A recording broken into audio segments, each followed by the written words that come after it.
প্রথমবার প্রকাশ্যে গণনার ১৯ দিনের ব্যবধানে আবারও খোলা হলো সিলেটের হজরত শাহজালাল রহমতুল্লাহি আলাইহির মাজারের ৩টি ডেগ ও নতুন দানবাক্স। ১১ জুলাই সকাল ১১:১৫টার দিকে জেলা প্রশাসনের উপস্থিতিতে শুরু হয় অর্থ গণনার কার্যক্রম।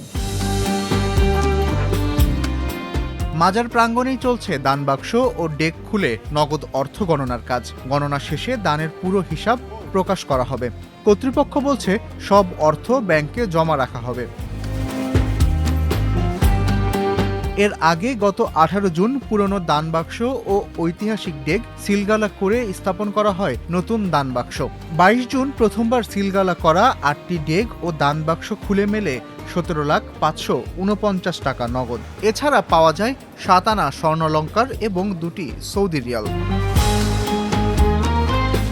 এদিকে মাজারের অর্থ ব্যবস্থাপনা আরও স্বচ্ছ করতে স্থানীয় সংসদ সদস্য, বাণিজ্য ও শিল্পমন্ত্রী খন্দকার আব্দুল মুক্তাদিরের উদ্যোগে ১৩ সদস্যের একটি কমিটি গঠন করা হয়। সেই কমিটির তত্ত্বাবধানেই এখন দানবাক্সের অর্থ গণনা ও ব্যাংকে জমা রাখার কাজ চলছে।